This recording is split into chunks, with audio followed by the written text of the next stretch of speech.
Bienvenue dans un nouvel épisode de ce podcast dans lequel on va parler de comment faire quand je me compare, je perds de la concurrence et du coup je bloque complètement dans mon contenu.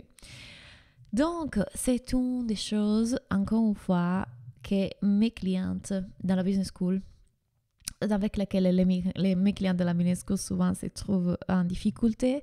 C'est l'un des sujets sur lesquels je les coach souvent. Donc, j'ai décidé de vous faire un podcast pour que vous puissiez voir un peu comment on aborde ça dans l'école et pourquoi finalement vous pouvez tranquillement vous libérer de la comparaison. Alors, en réalité, c'est très simple.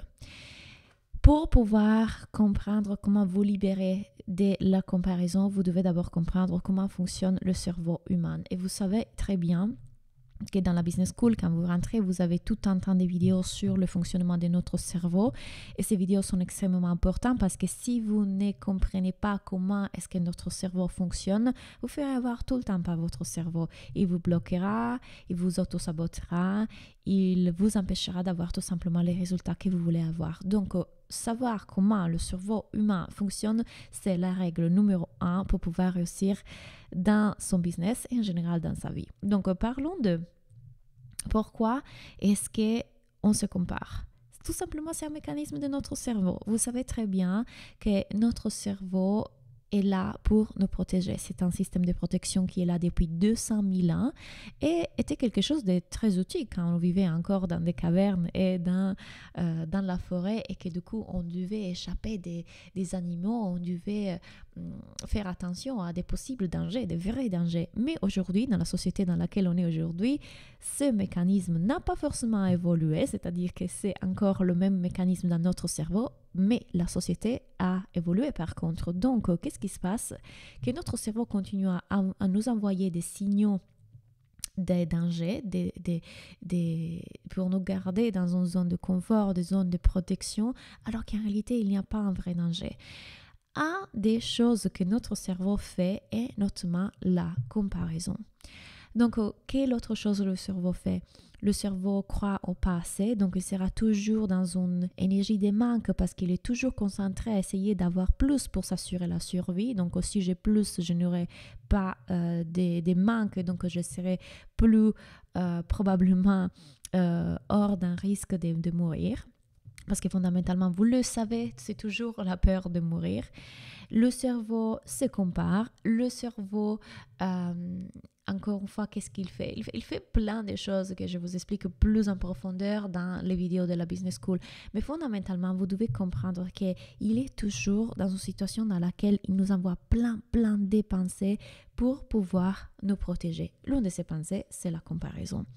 Pourquoi on se compare? Tout simplement parce que on croit à l'illusion de la séparation, à l'illusion dans laquelle l'autre est différent que moi, l'autre est autre, en oubliant que cette dualité n'existe pas, en oubliant qu'on est tous un, en oubliant que même si on est dans des différents corps, donc visuellement, notre ego peut se faire tromper dans le fait qu'on dirait qu'on est tous différents, on dirait qu'on est des êtres différents.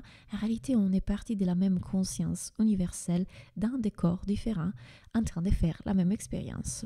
Donc, on croit que l'autre peut avoir plus que nous. On croit que l'autre est plus avantagé. On croit que l'autre a quelque chose que nous aussi on voudrait avoir. Et c'est ça que notre cerveau croit. L'autre a des choses que moi je n'ai pas. L'autre va avoir des choses que moi je ne peux pas avoir. L'autre va me voler des clients. C'est tout à fait normal. Et c'est tout à fait normal d'avoir ces pensées-là. Pourquoi? Parce qu'on a un cerveau humain. Donc même les personnes qui vous disent « Ah, moi je ne me compare plus », n'y croyez pas. Du moment dans lequel on a un cerveau, on continuera tous à tomber un peu plus ou moins dans ça. Il y a qui le reconnaît désormais est assez désidentifié de cette voix de son mental et il y a qui encore, il tombe vraiment dedans. Pourquoi? Parce que tout simplement, il croit encore à toutes les pensées que leur mental leur envoie plutôt de voir que ces pensées ne sont pas vraies, relevantes, importantes. Ces pensées, ce n'est pas qui je suis. Parce que qui je suis, c'est tellement plus que ça. Qui je suis, c'est conscience universelle, c'est cette paix et cet alignement, cette douceur, ce calme qui est derrière tout le blabla de notre cerveau. Mais quand on oublie qui on est vraiment, on continue à s'identifier à nos pensées.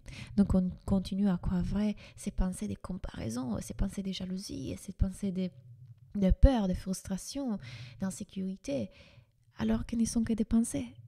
Nos pensées ne sont pas vraies. Elles ne sont pas plus vraies qu'un cauchemar. Vous savez, un cauchemar, qu'est-ce qui se passe? On se réveille, on a encore l'émotion dans notre corps, on dirait que c'est vrai, on dirait qu'il y a quelque chose qui se passe dans la réalité, alors que petit à petit, on se rend compte que c'était juste un rêve. Et les pensées sont la même chose. On est tellement identifié à cette voix et cette identité dans notre tête qu'on oublie qu'on n'est pas ça, qu'on oublie qu'on est tellement plus que ça. Et du coup, quand on les croit vraies, on réagit par rapport à ça.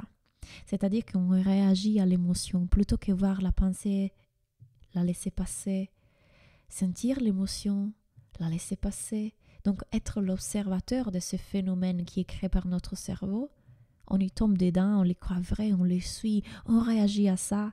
Donc quand on a une pensée vis-à-vis de quelqu'un, on a des réactions de colère, ou alors on a des réactions d'anxiété, ou alors on a des réactions d'insécurité. Alors que c'était juste notre cerveau. C'était juste un cauchemar. Ce n'était pas plus vrai qu'un cauchemar. Les pensées ne sont pas importantes, pas relevantes, pas personnelles. Mais elles semblent, non? On dirait que c'est personnel, on dirait que c'est vrai, on dirait que c'est important. Ce n'est pas. C'est encore juste cette machine qui est là, qui interprète tout, qui analyse tout, qui juge tout, qui veut tout interpréter. Et cette machine, elle est créée par quoi? Par des conditionnements. C'est-à-dire qu'on est dans une société qui nous a conditionnés. On est conditionné à des concepts de beauté. On est conditionné à ce qui est défini comme être une femme à succès, ce qui est défini comme de la valeur, l'amour de soi. Tout ça ne sont rien d'autre que des concepts. Si vous regardez, je ne sais pas, une tasse, et vous la regardez avec un cerveau qui n'est pas conditionné, vous ne savez même pas qu'est-ce que c'est cette tasse. Vous voyez un objet vert, d'une certaine grandeur, épaisseur, poids, mais vous ne savez pas qu'est-ce que c'est. Parce que jamais personne ne vous a mis dans la tête que ça, c'est une tasse. Vous arrivez dans la planète, vous voyez ça, et vous dites, bon, je sais pas, c'est un truc. Il est en vibration, Mais, puis quelqu'un vous dit, ça c'est une tasse. Elle est même pas trop belle.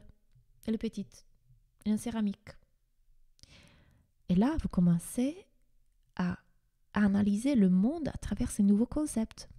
Donc ça c'est une tasse, et c'est pas belle, et c'est vert, et c'est en céramique. Et vous commencez du coup à savoir analyser le monde à travers ces conditionnements qu'un autre être humain, vos parents, la société, vous a inculqué depuis petit. Donc quand vous vous comparez, vous allez croire que cette personne elle est plus belle que vous. Elle réussit mieux que vous. Elle a des meilleures idées que vous. Elle a plus de succès que vous. Elle est plus inspirante que vous.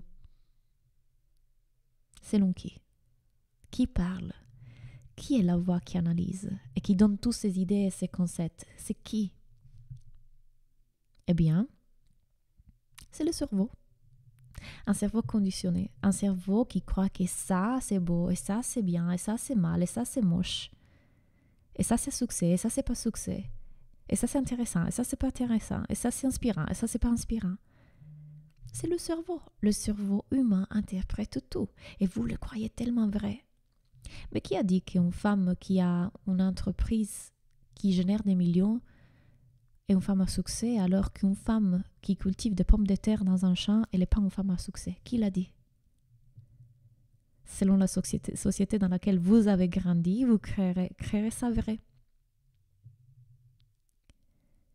Mais vous allez dans une autre tribu en Afrique ou je ne sais pas où, de vos millions, on s'en fout. Pour eux, une femme à succès, c'est une femme qui sait cultiver la terre. Donc, toutes ces idées que votre mental veut continuellement donner, valider, croire vrai, ce ne sont que des concepts. Vous êtes libre de jugement. Maintenant, vous êtes libre de jugement. Maintenant, vous êtes libre d'interprétation et d'analyse. Maintenant, vous êtes libre de conditionnement. Ça n'existe pas tout ça. C'était juste la machine. Mais qui on est derrière cette machine? C'est l'être en paix, déjà en paix. Et cette personne est valable à 100% et vous êtes valable à 100%. Et on l'est